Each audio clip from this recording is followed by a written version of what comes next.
Ako nga anak sa tao, kinahanglan gayud nga mag-antos sa paggabuhaton kanako sa mga pangulo sa mga Hudyo, sa mga kadagkuan sa mga pari, ug sa mga magtutudlo sa kasuguan. Isalikway nila ako og patyon.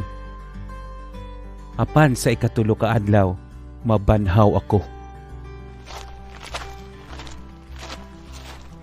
Wala niya kini itago kanila.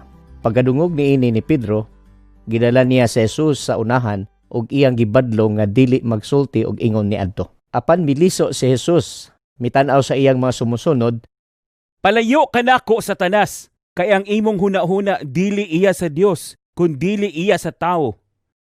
unya gitawag niya ang mga tawo ug ang iyang mga sumusunod nga muduol kaniya. Kun may tawo nga buot musunod kanako, dili niya palabihon ang iyang kaugalingon. Kun dili musunod siya kanako, bisan pa kun kamatayon ang iyang dangatan.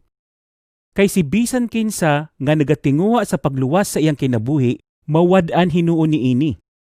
Apan, si bisan kinsa nga muhalad sa iyang kinabuhi tungod kanako ug sa maayong balita, makaangkon sa kinabuhi nga walay katapusan. Unsa man ang makuha sa tao kung maangkon niya ang tanan nga butang dinhi sa kalibutan, apan mawala ang iyang kinabuhi. Wala gayud. Kay wala gayud siya ikahatag aron mabawi niya ang iyang kinabuhi.